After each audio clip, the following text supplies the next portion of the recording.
Morning student, आज हम उत्सर्जित उत्पाद व उनके निष्कासन के अंतर्गत है ना एक नया टॉपिक जो है पढ़ेंगे, है ना, जिसमें हम उत्सर्जन तंत्र के बारे में हमने तो पिछली कक्षा में हमने अध्ययन किया था। तो आज हम पढ़ेंगे नेफ्रॉन्स की संरचना के बारे में। ठीक है, तो आप सभी को ज्ञात है कि मनुष्य में जो प्रमुख उत्सर्जी अंग जो होता है वो क्या है, आपका वृक्क या फिर किडनी होता है। ठीक है, तो किडनी की एक क्रियात्मक और संरचनात्मक इकाई होती है जिसे क्या कहते हैं, नेफ्रॉन जो है कहा जाता है। क्या कहते हैं, नेफ्रॉन जो है कहा जाता है। और ये जो है ना वृक्क की क्रियात्मक और संरचनात्मक इकाई मानी जाती है। तो ये जो है क्या होता है आपका कि संयोजी ऊतकों से मतलब मिलकर बना होता है और लगभग इसमें रुधिर की जो है ना कहना चाहिए ऊतकों की जो संख्या जो होती है ना रुधिर में, है ना, बहुत सारी होती है ना, लगभग लाखों की संख्या में यहाँ जो उपस्थित होती हैं। इसके अलावा रुधिर में वाहिनियाँ हैं, लसिका वाहिनियाँ हैं, पेशु तंतु है एवं तंत्रिका तंत्र है ना, के साथ में यह जो है क्या होती है स्थित होती है। ठीक है, तो आइए हम इसी नेफ्रॉन्स के बारे में हम विस्तृत जो है अध्ययन करेंगे। ठीक है, तो आप सभी को ज्ञात है कि प्रमुख उत्सर्जी क्या है, वृक्क है। तो वृक्क के अंदर में है ना एक जाल के समान है ना संरचना पाई जाती है जिसे हम क्या कहते हैं, आपका नेफ्रॉन जो है कहते हैं। और नेफ्रॉन जो है क्या होती है, वृक्क की क्रियात्मक और संरचनात्मक इकाई होती है। और बहुत सारे ये जो है क्या होते हैं, रुधिर वाहिकाएं है ना, लसिका वाहिनियों में बहुत सारे पेशी तंत्रिकाओं से मिलकर मतलब क्या होता है, ये बना होता है। तो आइए हम समझते हैं इसके बारे में, नेफ्रॉन की संरचना के बारे में। ठीक है, तो यहाँ पर आप देखेंगे कि उपपक्षी क्रियाओं के दौरान है ना, उपपक्षी क्रियाओं के दौरान क्या होता है, जीव के शरीर में जो अवशिष्ट पदार्थ जो निर्मित होते हैं उनका शरीर से क्या करते हैं, बाहर निष्कासन जो है किया जाता है। तो इस क्रिया को हम क्या कहते हैं, उत्सर्जन कहते हैं।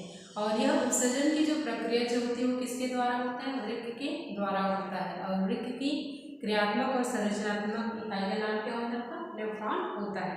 तो नेफ्रॉन जो है क्या होता है, मुख्य रूप से दो भागों से मिलकर बना होता है ना। कितने से मिलकर बना होता है, ये दो भागों से मिलकर बना होता है। प्रथम जो भाग होता है उसको बोलते हैं अपन बोमन संपुट, ठीक है, या बोमन कैप्सूल कहा जाता है। और दूसरा जो होता है आपका क्या होता है, स्रावी भाग होता है। क्या होता है, स्रावी भाग होता है। ठीक है, तो यहाँ पर आप सबसे पहले हम समझेंगे किसको, बोमन संपुट को। ठीक है, किसको समझेंगे, बोमन संपुट। इसे हम संरचना के माध्यम से समझने का प्रयास करते हैं। तो ये जो बोमन संपुट जो होता है वो जो है कैसा होता है, प्यालीनुमा आकृति का होता है। कैसे होता है, ये प्यालीनुमा आकृति का होता है, इस प्रकार से।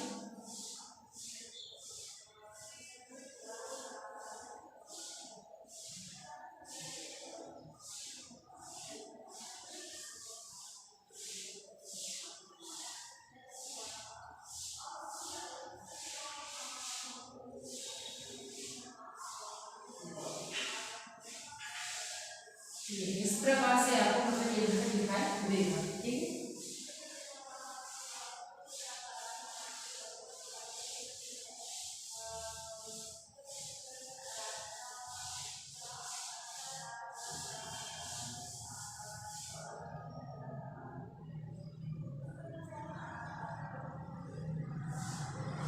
तो यहाँ पर सबसे पहले इसको समझ लेते हैं, किसको, बोमन संपुट। तो बोमन संपुट या क्या कहते हैं, बोमन कैप्सूल जो है कहा जाता है। तो प्रत्येक नेफ्रॉन का एक क्या होता है, स्वतंत्र सिरा होता है जो क्या होता है, एक नली के द्वारा मतलब क्या होता है, जुड़ा होता है। और इस स्वतंत्र सिरा की जो आकृति जो होती है ना, मुख्य वाला भाग वो कैसे होता है, प्यालीनुमा आकृति का होता है, जिसे क्या कहते हैं, बोमन संपुट या बोमन कैप्सूल जो है कहा जाता है। इसकी जो दीवार जो होती है ना, क्या होती है, एक ग्रंथिमय होती है, यानी कि एपिथेलियम कोशिकाओं का मतलब क्या होता है, बना होता है।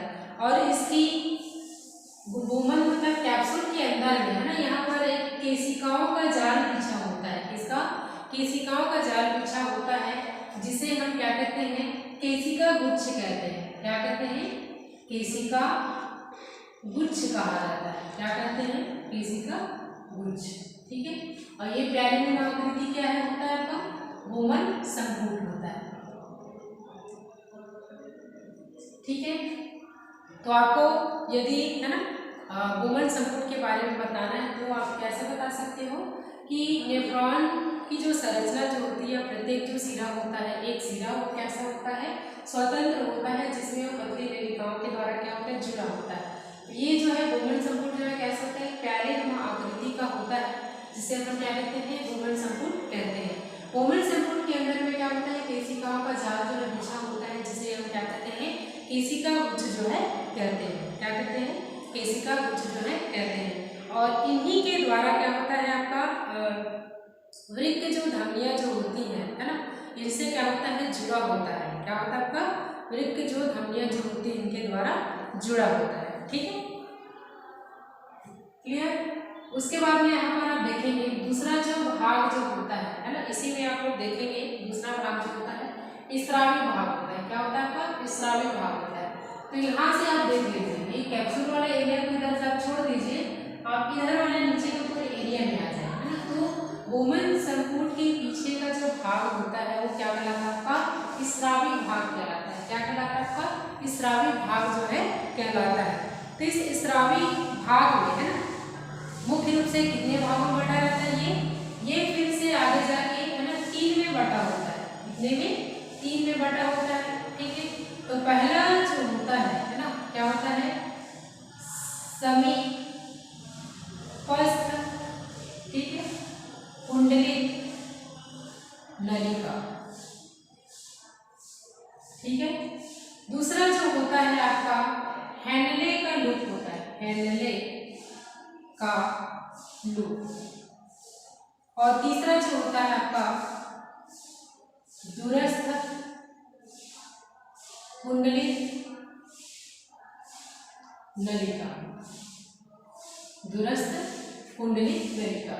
तो स्रावी जो भाग है वो क्या कहलाता है, आपका वुमन संपुट के जो पीछे का जो भाग होता है ना, वो क्या कहलाता है, स्रावी भाग कहलाता है। यह फिर से 3 भागों में बटा रहता है, जिसमें पहला समीपस्थ कुंडलित नलिका, दूसरा हैंडले का लूप और तीसरा दूरस्थ कुंडलित नलिका होता है।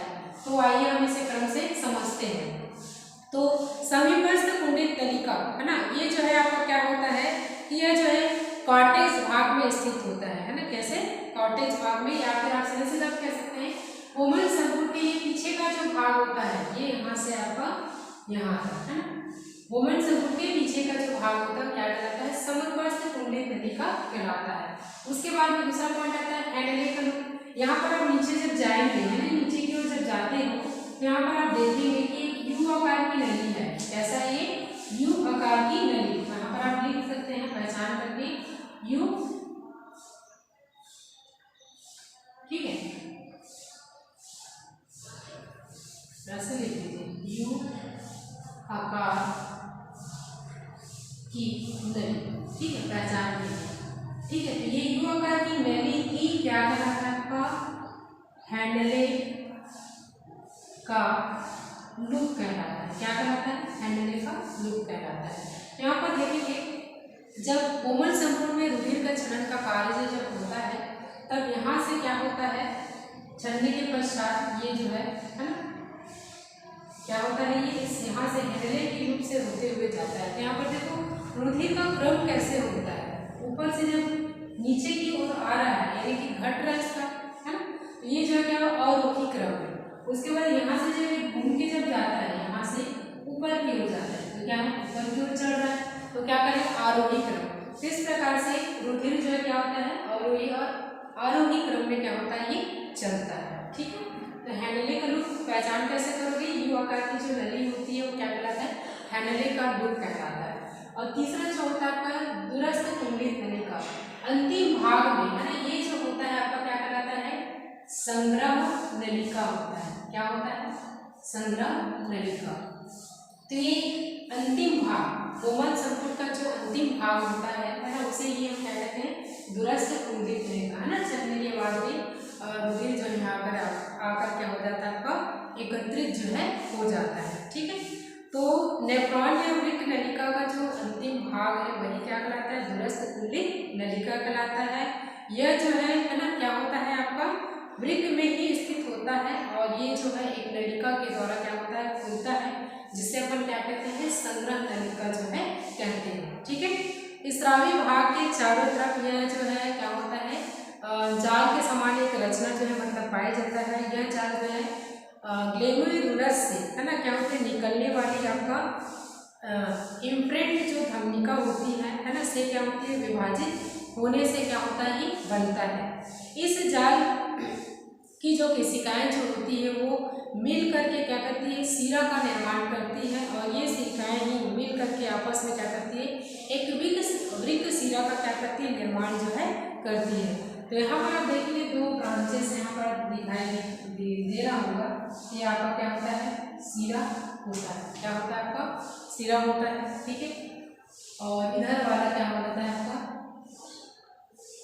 धमनिका, या सीधे सीधा अपन क्या कर सकते हैं? इसको धमनी। इसमें क्या होता है? आपका शुद्ध रक्त बहता है और इसमें क्या होता है? आपका अशुद्ध रक्त जो है बहता है। तो नेफ्रॉन जो है क्या होती है? वृक्क की क्रियात्मक और संरचनात्मक इकाई होती है और इसी में क्या होता है? आपका रुधिर छनन का कार्य जो है होता है। क्या होता है? आपका रुधिर छनन का कार्य जो है किया जाता है। तो यहाँ पर आगे जब हम पढ़ेंगे क्या मूत्र निर्माण की क्रिया के बारे में, है, तब इसके अंतर्गत हम पढ़ेंगे कि किस प्रकार से, है ना, ये जो गोमन जो संपूर्ण जो होता है ना, वो जो है मतलब क्या करता है? रुधिर छनन का कार्य जो है करता है। ठीक है। तो यहाँ पर क्या समझ रहे हैं अपन? नेफ्रॉन्स की संरचना के बारे में। तो नेफ्रॉन जो है कितने भाग में बटा हुआ है? दो भाग, गोमन संपुट और स्रावी भाग। तो गोमन संपुट यानी कि क्या होता है?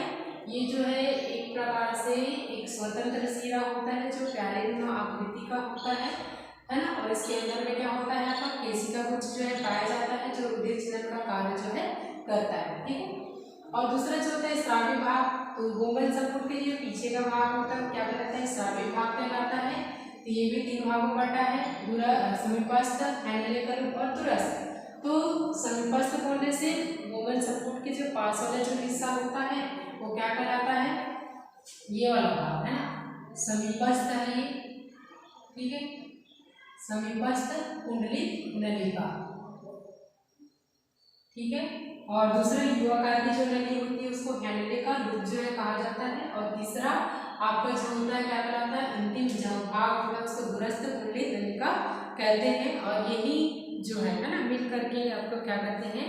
धमनी और सीरा का क्या करते हैं? निर्माण जो है करते हैं। और ये जो नेफ्रॉन की जो संरचना होती है इसी में ही रुधिर छनन का कार्य जो है या फिर शुद्धिकरण का कार्य जो है किया जाता है। धन्यवाद।